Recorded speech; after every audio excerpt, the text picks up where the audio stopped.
नमस्कार दोस्तों, आप सभी का स्वागत है मेरी सोच न्यूज में। और मैं हूं सिंगर गुप्ता राकेश रसीला। और आज मैं आपको कुछ ऐसे वीडियो क्लिप दिखाऊंगा जो आपकी आंखें खोल जाएंगे। आप सोच में पड़ जाएंगे कि अपने देश के साथ, अपने सनातन धर्म के साथ ऐसा कैसे हो गया। आज हमारे सनातन धर्म पे, आज हमारे हिंदुस्तान में बहुत सारे ऐसे लोग हैं जो उंगलियां उठाते हैं। अपने देश को किस तरीके से सनातन मुक्त करने के लिए साजिश रची गई है, किस तरीके से देश को लूटने की कोशिश किया गया है। कुछ चंद नेताओं ने मिलकर अपने देश को खोखला करने की जो टीम बना रहे थे, जो एकता बना रहे थे, वो सारी वीडियो क्लिप, ये बहुत ही सारी चीजें वो बता रहे हैं। ये वीडियो क्लिप देखिए और कमेंट बॉक्स में जरूर बताइएगा कि कैसा लगा वीडियो। चलिए देखते हैं। कांग्रेस ने फिर एक बार हिंदुओं को चोट पहुंचाते हुए सुप्रीम कोर्ट में याचिका दायर की है कि बाबर, हुमायूं, तुगलक, गजनी, गोरी और औरंगजेब जैसे आक्रांताओं द्वारा तोड़े गए मंदिरों को पुनः प्राप्त करने की कोई भी कोशिश न की जा सके। कांग्रेस सुप्रीम कोर्ट में अपने ही बनाए हिंदू विरोधी बिल पूजा स्थल कानून, जिसे अंग्रेजी में प्लेसेस ऑफ वर्शिप एक्ट कहते हैं, उसका बचाव करने पहुंच गई है। यह कानून कहता है कि 15 अगस्त 1947 को धार्मिक स्थलों की जो स्थिति थी वह यथावत बनी रहेगी और उसमें कोई बदलाव नहीं किया जा सकता। इसका अर्थ क्या है? इसका मतलब यह है कि यदि आप अपने खोए हुए मंदिरों के लिए न्याय चाहते हैं, वे मंदिर जो मुगल काल या ब्रिटिश शासन में तोड़े गए, लूट लिए गए या किसी अन्य धर्म के धार्मिक स्थलों में बदल दिए गए, तो आपको उन्हें वापस लेने का कोई अधिकार नहीं होगा। यह कानून हिंदुओं को उनके ऐतिहासिक धार्मिक स्थलों के लिए न्याय से वंचित करता है। यानी कि कांग्रेस चाहती है कि जो प्लेस ऑफ वर्शिप एक्ट है, इसमें बदलाव भी नहीं होना चाहिए और यह खत्म भी नहीं होना चाहिए। आखिरकार ये place of worship act Congress ने ही 1991 में बनाया था। यह कानून बनाकर कांग्रेस ने खिलजी औरंगजेबियों के इल्लीगल काम को लीगलाइज कर दिया है। इसका मतलब यह हुआ कि ना हम काशी को फ्री करा पाएंगे, ना हम मथुरा को मुक्त करा पाएंगे, ना हम भद्रकाली को मुक्त करा पाएंगे, ना हम संभल को मुक्त करा पाएंगे और ना ही हम भोजशाला को मुक्त करा पाएंगे। ये लोग शपथ लेते हैं संविधान की, वेतन भत्ता लेते हैं भारतीयों के टैक्स से और गुलामी करते हैं मुगलों और उनके वंशजों की। तो सवाल उठता है, क्या कांग्रेस अब एक नई मुस्लिम लीग पार्टी बन चुकी है? क्या इनका उद्देश्य एक वोट बैंक का पुजारी बनना है और हिंदुओं के हक को दबाना है?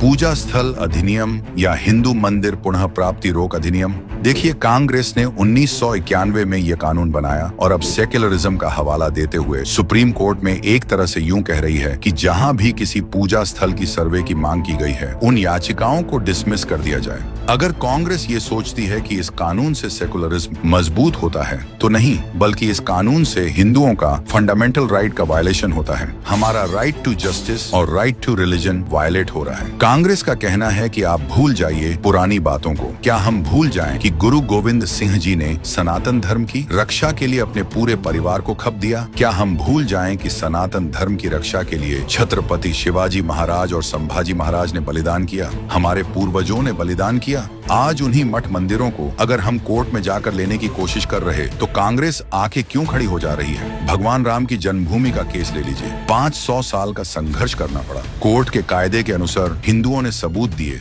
इतिहास को सामने रखा और तब जाके न्याय मिला। अब सोचिए, अगर पूजा स्थल अधिनियम का कानून वहां भी लागू होता, तो क्या भव्य राम मंदिर का सपना कभी सच हो पाता? कांग्रेस की नीयत पर संदेह करना ऐसे में लाजमी है। एक तरफ राहुल गांधी मंदिर मंदिर घूमते हैं, जनेऊधारी हिंदू होने का दावा करते हैं, और दूसरी तरफ कांग्रेस वही कानून बचाव कर रही है जो हिंदुओं को उनके मंदिरों के अधिकार से वंचित करता है। क्या ये खुल्लम खुला वोट बैंक की राजनीति नहीं की जा रही? 5 पॉलिटिकल पार्टियां आ गई हैं। प्लेसेस ऑफ वर्शिप एक्ट के समर्थन में भूतपूर्व दिल्ली के पूर्व राज्यपाल लेफ्टिनेंट गवर्नर नजीब जंग आ चुके हैं। इस प्लेसेस ऑफ वर्शिप एक्ट के समर्थन में काशी विश्वनाथ मंदिर और ज्ञानवापी मस्जिद का विवाद। वहाँ पे पुराने मंदिर के सबूत मिलते हैं, पुरातात्विक साक्ष्य, इतिहास और समाज की आस्था भी है। लेकिन पूजा स्थल अधिनियम कहते हैं कि आप ये सब नजरअंदाज करिए, आपको अपना इतिहास मांगने का कोई हक नहीं है। क्या ये है कांग्रेस का न्याय? ये एक्ट सिर्फ हिंदू धर्म के स्थल पर क्यों लागू होता है? क्या आपने कभी सुना कि किसी और धर्म के मजहबी स्थल के लिए ऐसी बात हुई हो? नहीं, इस कांग्रेसी कानून का सीधा प्रभाव हिंदू धर्म और भारत के इतिहास पर है। ये हमारे स्वाभिमान का मामला है, यह धार्मिक स्वतंत्रता का मामला है। अगर भारत के स्वतंत्र होने के बावजूद, संविधान लागू होने के बावजूद हम अपने अगर मठ मंदिरों को मुक्त नहीं करा पाएंगे, फिर कब मुक्त करा पाएंगे? तो आखिर में सवाल आप सभी से है, क्या हम अपनी आस्था और इतिहास के साथ रहेंगे या ऐसी नाइंसाफियों को हमेशा सहते रहेंगे? क्या कांग्रेस का ये फैसला एक धर्मनिरपेक्ष देश के मूल आदर्शों के अनुरूप है, या फिर ये एक और कोशिश है हिंदुओं के हितों को दबाने की? ये देश हम सबका है। ऐसा कुछ हाल है जिसमें दिलजीत दोसांझ ने अपने कॉन्सर्ट में भी कहा। तो क्या हम सबका कर्तव्य नहीं है कि हम अपने इतिहास और धर्म की रक्षा करें? हमें जरूर बताएं। नाम बदला है, नियत नहीं। महाठगबंधन की जरूरत नहीं।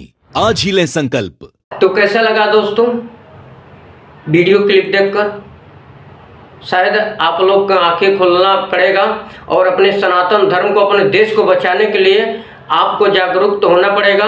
और ऐसे नेताओं को, ऐसे लोगों को आपको इस देश से हटाना पड़ेगा जो अपने धर्म के लिए उंगली उठा रहा है, जो अपने देश के लिए उंगली उठा रहा है। ऐसे देश को लुटेरों को हटाना पड़ेगा अपने देश से। कमेंट बॉक्स में अपना राय जरूर दें और चैनल को सब्सक्राइब करें। धन्यवाद, नमस्कार।